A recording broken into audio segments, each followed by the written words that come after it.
पौलुस अपने व्यक्तिगत जीवन का एक अनुभव सबके सामने लाता है कि मेरे ऊपर जो क्लेश पड़ा, जो संकट आया, प्रभु ने मुझे उस समय छुड़ाया।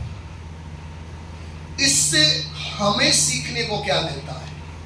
मसीह यीशु के कारण जब हमारे ऊपर क्लेश आएगा या उपद्रव आएगा, उस समय में हमारे जीवन में हम मनुष्य से आशा रखने की बजाय हमारा परमेश्वर हमारे साथ खड़ा होगा, वो हमें छुड़ाएगा। ये विश्वास हमारे अंदर बैठा। अगर वो विश्वास नहीं आएगा तो उस परिस्थिति में हम निराश हो जाएंगे और परेशान होकर अपने विश्वास को खो देंगे।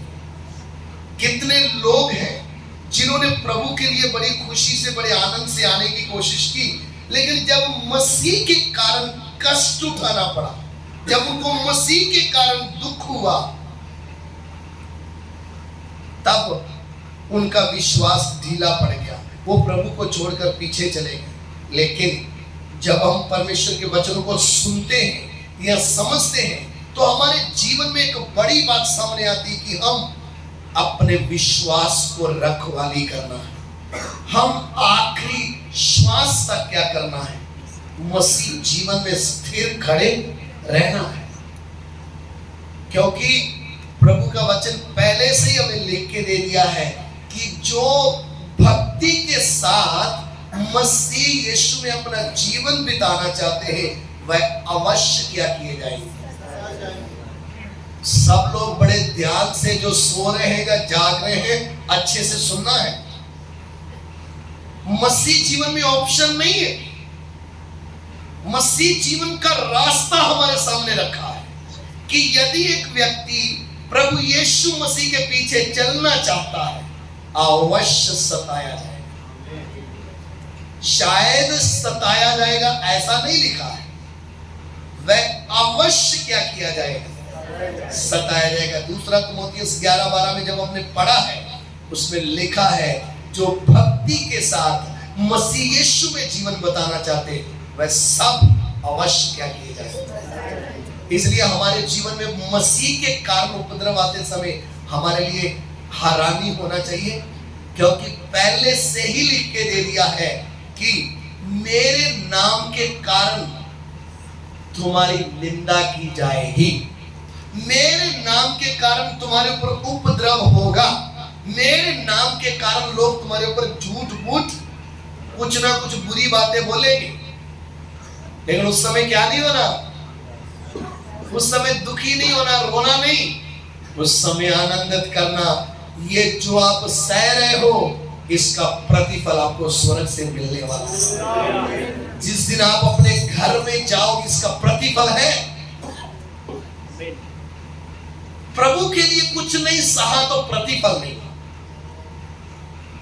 प्रभु के लिए कुछ सहकर आए हैं तो उसका हमें क्या मिलेगा? प्रतिफल मिलेगा। क्यों प्रतिफल है? क्यों उपद्रव हमने सहना है? पहली सदी की कलीसिया के जीवन में जब पवित्र आत्मा का कार्य हो रहा था, कलीसिया बढ़ने लगी, प्रभु का काम बढ़ने लगा, तब लोग उनको भी धमकाने लगे। समझ में आया? उनको पकड़ के क्या देने लगे? धमकी देने लगे। क्या क्या नहीं करना? यीशु के नाम का प्रचार, उसके विषय में किसी से भी बात नहीं करना। तब उन्होंने क्या किया?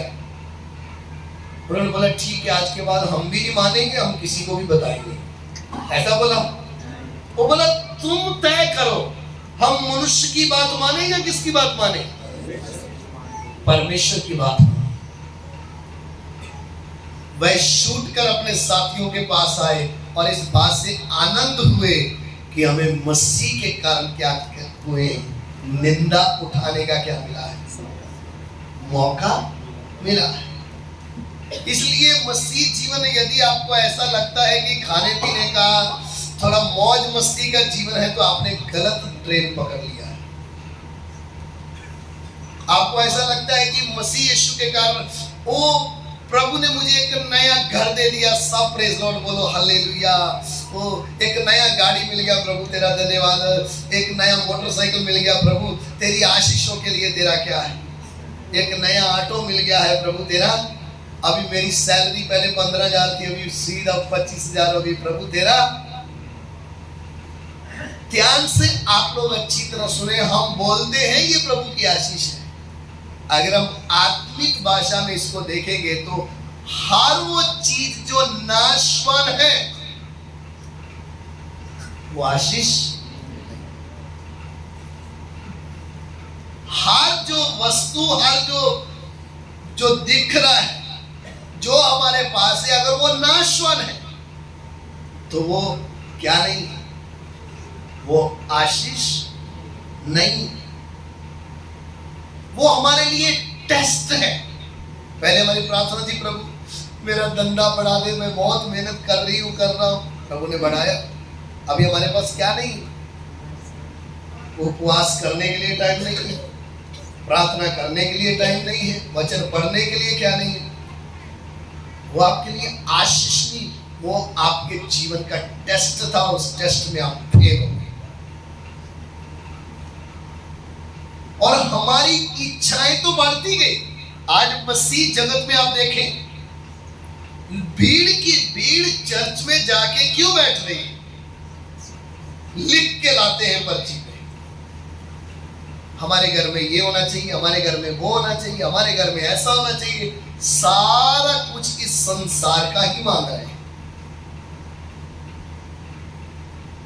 इसके लिए उनका नींव जो है भालू के ऊपर रखा जा रहा है।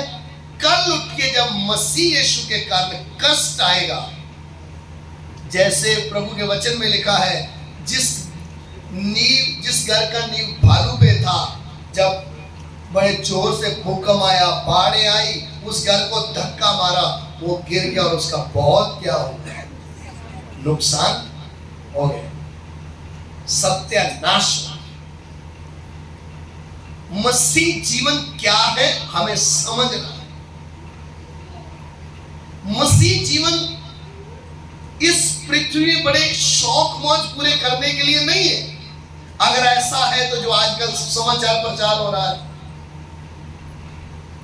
कि यीशु के पास आओगे तो तुम्हें यह मिलेगा, ये फ्रॉड है।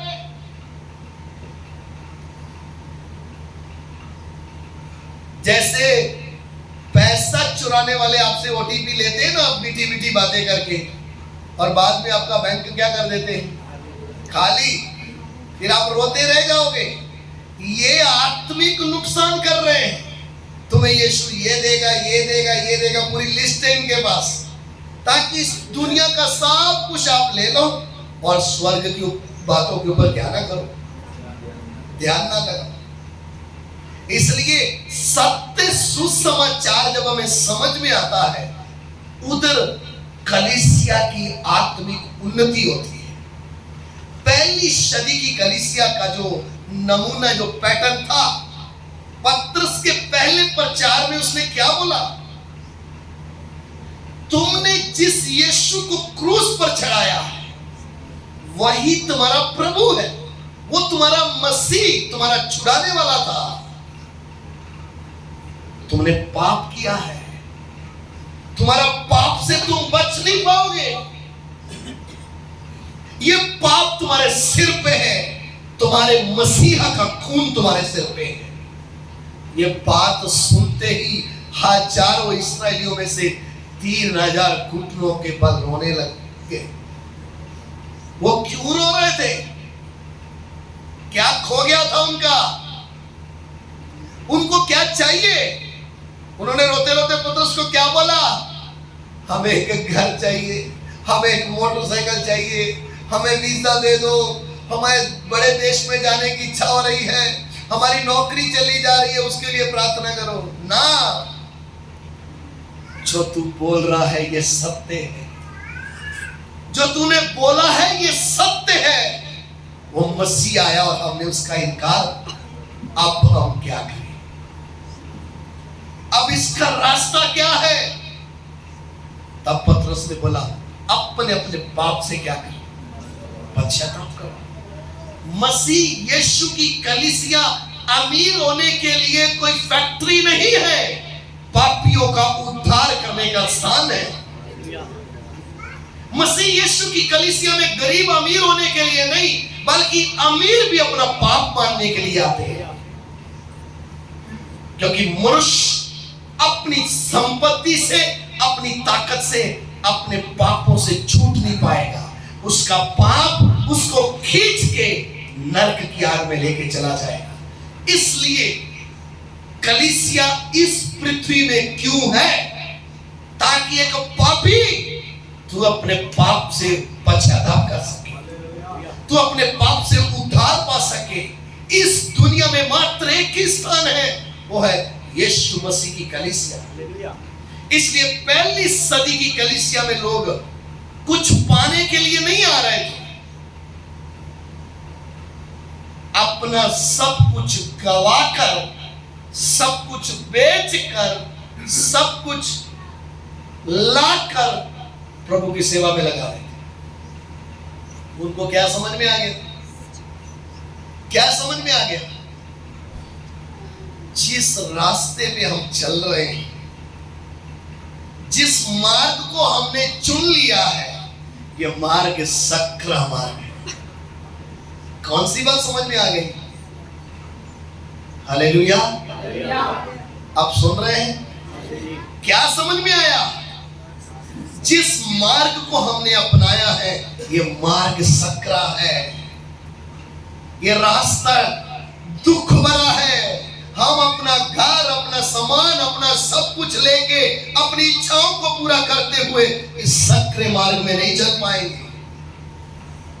उस समय मसीह यीशु के कारण लोगों को कितना घर जलाए गए, खुद को जलाया गया, सब कुछ छीन लिया गया। इसलिए कलीसिया को समझ में आया, इकट्ठा करने का कोई फायदा जो है वो भी किसमें लगा दो, प्रतिफल उधर मिलेगा। समझ में आ रहा है? जो मेरे पास है वो भी किसमें लगा दो, सेवा में। वो समय आने वाला है, ये समय आने वाला है। जिसको संसार चाहिए वो संसार इकट्ठा करता जाएगा, जिसको छोड़ छाड़ के अपने लक्ष्य की ओर जाना है वो उधर की ओर जाता जाएगा। सबको एक जैसी बुलाहट नहीं है, सबके लिए स्वर्ग में सिंहासन का स्थान नहीं है। जो जय पाएगा वो ही मेरे साथ सिंहासन पर बैठेगा। सक्रा मार्ग कलीसिया को समझ में आया, इसलिए लोगों ने अपनी जमीनें, अपने घर, सोना चांदी सब निकाल के रख दिए। किधर? स्तोत्रम, हालेलुया बोले। थोड़ा कठिन है ना? ऐसा करना थोड़ा क्या है? हाय प्रभु, अपने पास्टर क्या बोल रहा है? पहले प्रार्थना किया था प्रभु इसको घर मिल जाए, अभी बोलता है बेच के किधर लगा दो। पास्टर नहीं बोलता, आप एक दिन खुद बोलेंगे, आप एक दिन बोलेंगे मुझे क्या करना है, मुझे क्या चाहिए।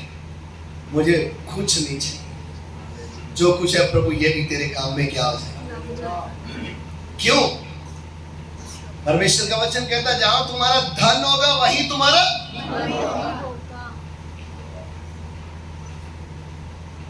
जो कुछ आपने बोया है वो क्या करेंगे? जो शरीर के लिए बोला वो, और जो आत्मा के लिए बोला है। समझ में आ रहा है? आपकी पुलाहट अगर यीशु मसीह का झंडा लेके आगे जाने की है, आपकी संपत्ति आपको रोक नहीं पाएगी, आपका धन दौलत आपको रोक नहीं पाएगा, आपको उसको त्यागने में दर्द नहीं आएगा, छोड़ने में आपके अंदर हलचल नहीं होगी। भाइयों मैं कैसे छोड़ूं, ये कौन मेरा ले जाएगा? अरे यीशु मसीह आएगा, ऐसे भी रह जाएगा। यीशु मसीह बादलों पे आते समय कलीसिया जाएगी, आप कलीसिया है तो आपका सब कुछ इधर ही रह जाएगा। फ्री में लोग आके क्या करेंगे? आपके घर के ऊपर कब्जा, आपकी गाड़ी में बंदर नाचेंगे, आपके घरों में कौन नाचेगा? लोग नाचेंगे जो इधर रह जाएंगे। आप कितना प्यार से, और थोड़ा सा भी दूर नहीं लगना है, कुछ नहीं होने देना है, दिन में 5 बार साफ करना, इधर रह जाएगा। आप तैयार है तो आप जाएंगे, नहीं तो आप भी उधर ही रह जाएंगे। हालेलुया। आप क्यों आए मसीह के पीछे? आप समझ में आएगा, हे प्रभु गलती हो गई, हमने कौन सा रास्ता अपना लिया।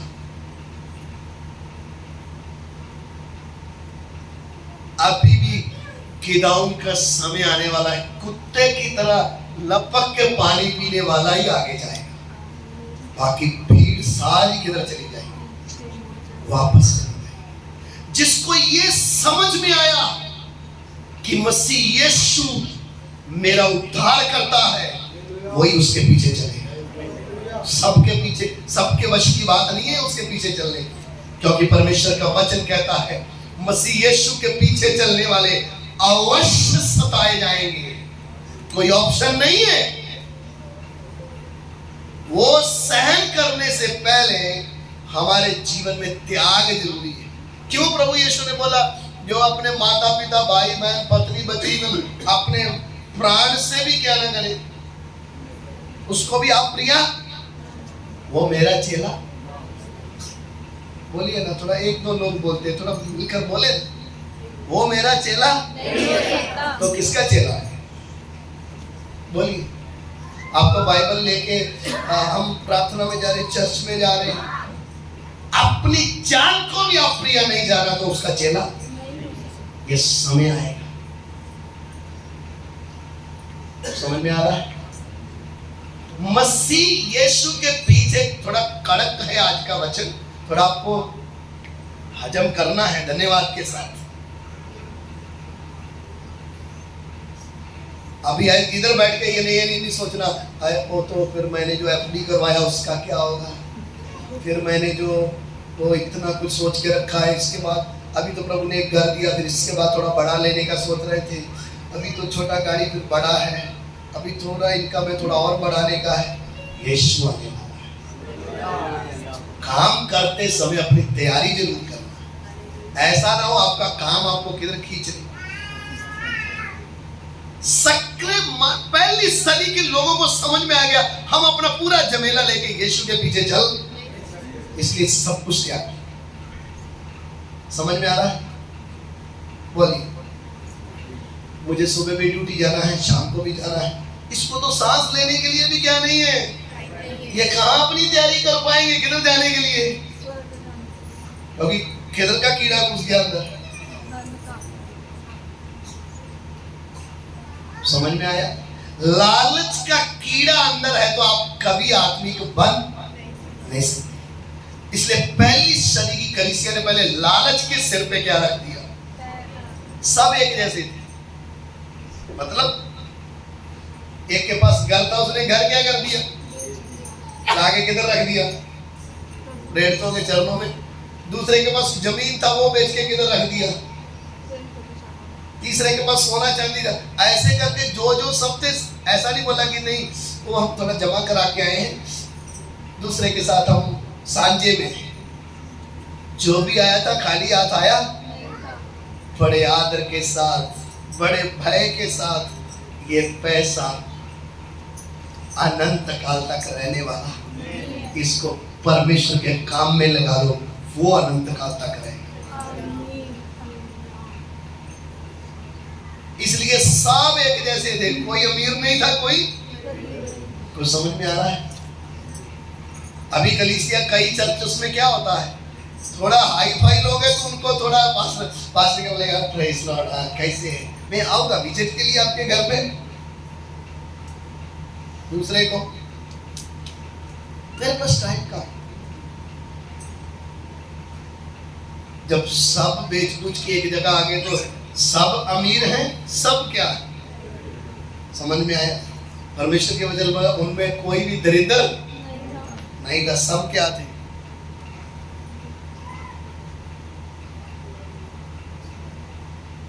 सब एक जैसे थे। इसलिए हमारे जीवन में परमेश्वर का वचन जब हमें समझ में आएगा, अभी ये जरूरी भी नहीं कि आप सबको ये वचन क्या आ जाए। कईयों को तो ऐसा लगता होगा, आज का लगता है विषय कोई और ले लिया पास्टर जी, क्योंकि किधर चुभ रहा होगा, गले से उतर नहीं होगी। हमारे लिए प्रार्थना किया, प्रभु ने हमें नया गाड़ी दे दिया, अभी बोलते गाड़ी इधर रह जाएगी। अरे मैं नहीं बोलता, कौन बोलता है? प्रभु का वचन बोलता है। क्या वो आने वाला है। हालेलुया। आओ हम मगन हो और आनंद करें। मेमने का विवाह, उसकी दुल्हन ने अपने आप को क्या कर लिया है। हालेलुया। अब ये समय आया है यीशु मसीह के लिए क्या क्या कष्ट सहना पड़ेगा वो कलीसिया को बताना है। यीशु मसीह से क्या क्या मिलेगा करके वो बताने की जरूरत, वो चला गया टाइम। जिस समय हमने बहुत इकट्ठा करके खा लिया वो टाइम वो चला गया। अब टाइम है यीशु मसीह की कलीसिया को आने वाले दिनों में कौन से कष्ट में निकलना है उसके बारे में बताकर मजबूत करना।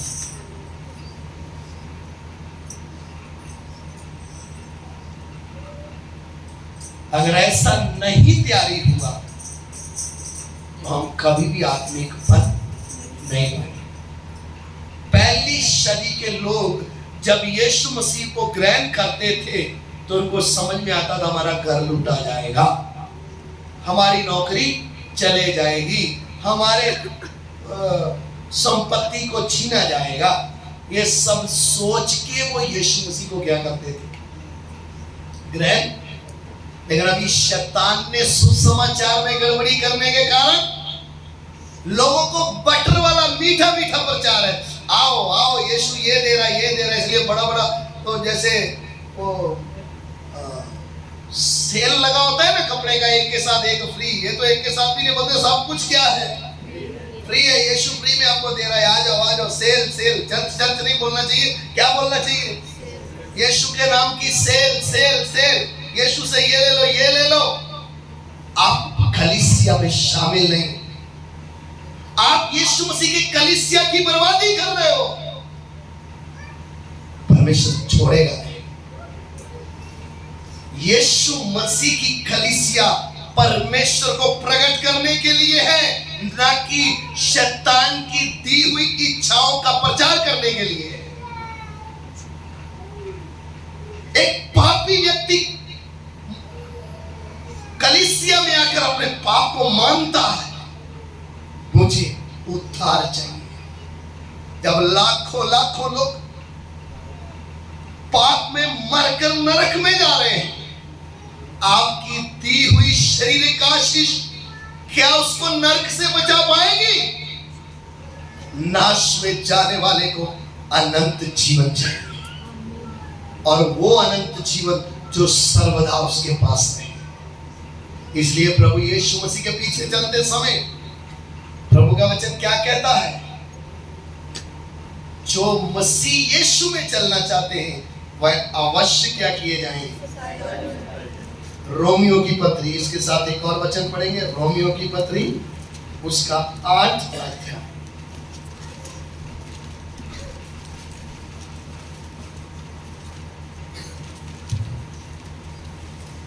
8 का 16। Romans chapter 8 verse 16. നാം ദൈവത്തിന്റെ മക്കളെന്ന ആത്മാവുകാരും നമ്മുടെ ആത്മാവോട് കൂടെ സാക്ഷ്യം പറയുന്നു. આપણા આત્માની સાથે પણ પવિત્ર આત્મા પોતે સાક્ષી આપશે કે આપણે દેવના છોકરા છીએ. उसके आगे आत्मा आप ही हमारी आत्मा के साथ गवाही देता है कि हम परमेश्वर की संतान हैं, और यदि संतान है तो वारिस भी, वह परमेश्वर के वारिस और मसीह के संगी वारिस है, कि जब हम उसके साथ दुख उठाए तो उसके साथ महिमा भी पाए। आमीन। परमेश्वर का वचन क्या कहता है? आत्मा, पवित्र आत्मा साक्षी देता है हम परमेश्वर की क्या है? संतान है। यदि संतान है तो वारिस भी। तो समझ में आ रहा है? यदि हम परमेश्वर की क्या है तो हम क्या है? वारिस। वारिस है तो वारिस बनना है तो सिर्फ हम उसके ऊपर विश्वास ना करें, उसके लिए क्या भी उठाए। ये कौन सी बाइबल में लिख दिया है? कभी पढ़ा नहीं ऐसा बच्चा। सिर्फ क्या ना करें, हालेलुया, कुछ समझ में आ रहा है? सिर्फ क्या ना करें, उसके ऊपर विश्वास, क्या भी उठाए, दुख भी उठाए, तब भी उसके संगी क्या बन पाएंगे? वारिस बन पाएंगे। हम क्या चाहते हैं? जो अपनी बीवी से कंटाल गया, जो बच्चों से कंटाल गया, जो पति से कंटाल गया, हो क्या होता? प्रभु मुझे मौत दे दे, मैं मर जाऊंगी, अब मर जाऊंगा तो मेरा क्या हो जाएगा? आपके लिए जो स्थान रखा है वो स्थान नहीं मिलेगा, क्योंकि आपने यीशु के लिए कुछ भी कष्ट उठाया। समझ में आ रहा? लोग बोलते मरेंगे तो क्या मिलेगी? शांति नहीं है, तड़पने वाली आग है, उधार नहीं हुआ तो। समझ में आया? मैं तो चाहती मर जाऊं तो तुम्हारे गले क्या हो जाऊं। बहनें कई बार गुस्से में क्या बोल देती है, मैं मर जाऊंगी ना तो मुझे शांति मिलेगी। शांति नहीं मिलेगी। अगर जीवन उस लायक नहीं बना तो नरक में और तड़पना पड़ेगा। अगर हम मसीह यीशु के वारिस, संगी वारिस बनना है, परमेश्वर के वारिस है, तो क्या उठाना पड़ेगा? बोलिए। अगर ऐसे लिखा होता ना सुख उठाना, तो अपने सामने हालेलुया बोलना। समझ में आया? अभी थोड़ा डिले हो गया, लगता थोड़ा सा जोश आपका क्या हो गया है, क्योंकि बात किसकी चल रही है? मसीह के कारण दुख उठाने की बात चल रही है। अब आपके पास कोई रास्ता, पीछे मुड़ने का रास्ता नहीं है। या तो उसके लिए दुख उठाने के लिए मन बना लो, या संसार में जाने का फैसला। लेकिन मसीह के लिए उठाया हुआ एक भी दुख वेस्ट नहीं जाएगा। हालेलुया। पहली शरीर ने दुख उठाया, कलीसिया ने दुख उठाया, पूरे वर्ल्ड में कलीसिया की स्थापना हो गई। प्रभु के लोगों ने दुख उठाया, कभी व्यर्थ नहीं जाता है। उस दुख के बीच में परमेश्वर अपनी महिमा को प्रकट करता है। हमने कुछ भी दुख उठाया, एक भी वेस्ट नहीं जाएगा, उसका प्रतिफल, उसकी महिमा को प्रभु प्रकट करेगा।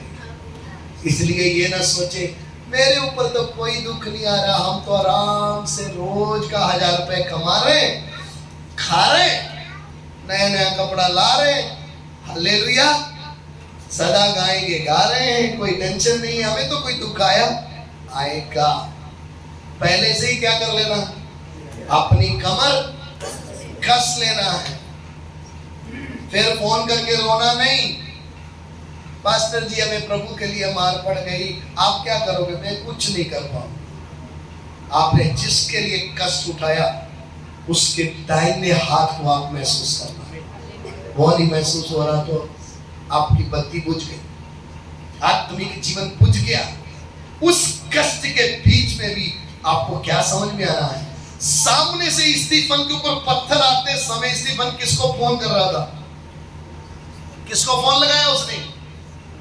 हेलो पत्रस पाजी, भैया जी, पास्टर जी, कहाँ हो आप? मुझे क्या पढ़ रहे हैं? स्टीफन क्या बोल रहा था? क्या उसको समझ में आया? जब सामने से पत्थर आ रहे थे, उन पत्थरों के दर्द के बीच में जब खून बह रहा था, उसको तीसरा स्वर्ग दिखाई दे रहा था। मेरा यीशु परमेश्वर के दाहिनी ओर खड़ा है।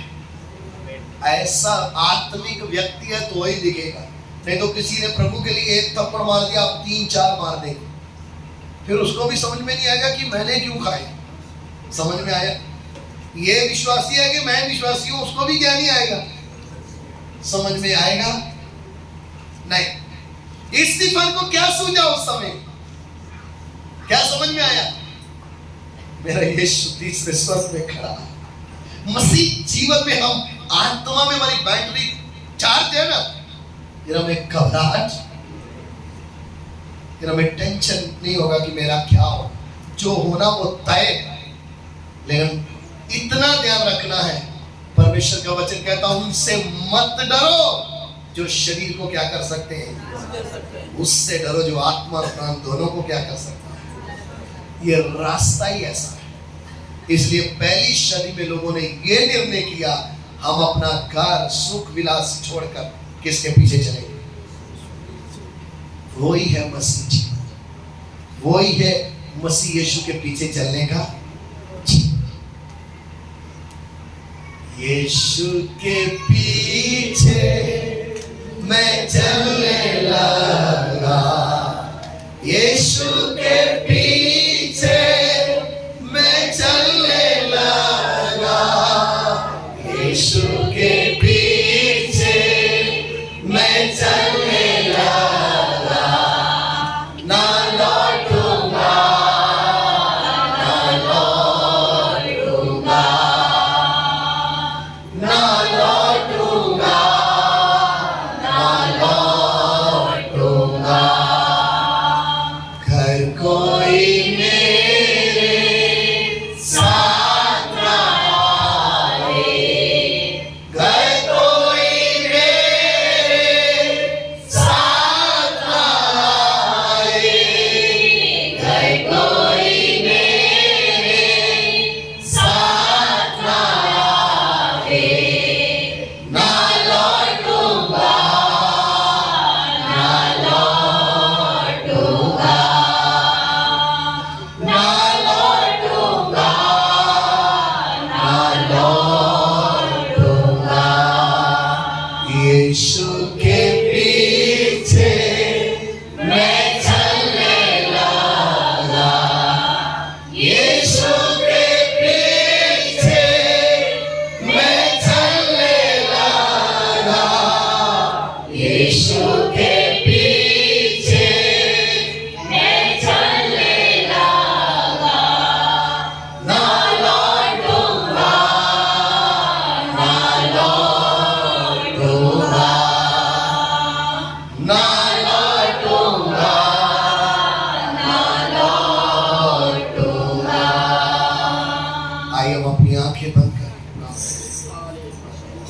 हमारे प्यार करने वाले परमेश्वर हम आपका धन्यवाद करते हैं आपके दियो इस समय के लिए। परमेश्वर आपने जो अपने वचनों को सीखने का मौका दिया, प्रभु मैं आपसे विनती करता हूँ तेरा सत्य वचन लोगों को समझ में आए और लोग तेरे वचन को समझकर तेरे दिए हुए उस सक्रिय मार्ग को अपना सके। प्रभु जो तूने अपने प्यार करने वालों के लिए परमेश्वर प्रभु वो स्थान रखा है, जिसने तेरे लिए कष्ट उठाया, दुख उठाया, प्रभु तेरा वचन कहता धन वह है जो परीक्षा में स्थिर रहता है, जब वह खरा निकलेगा तो उसको जीवन का मुक्त मिलेगा।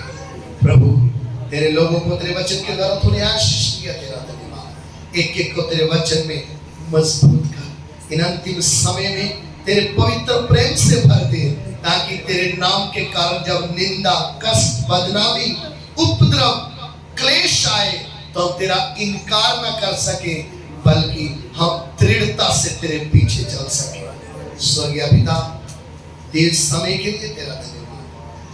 हमारी विनती को सुने और ग्रहण करें, यीशु मसीह के नाम से मांगते हैं, आमीन। अब हमारे पिता परमेश्वर का प्रेम, प्रभु यीशु मसीह का अनुग्रह, पवित्र आत्मा की सहभागिता पवित्र संतों के साथ यीशु मसीह के दूसरे आगमन तक सबके साथ होती रहे।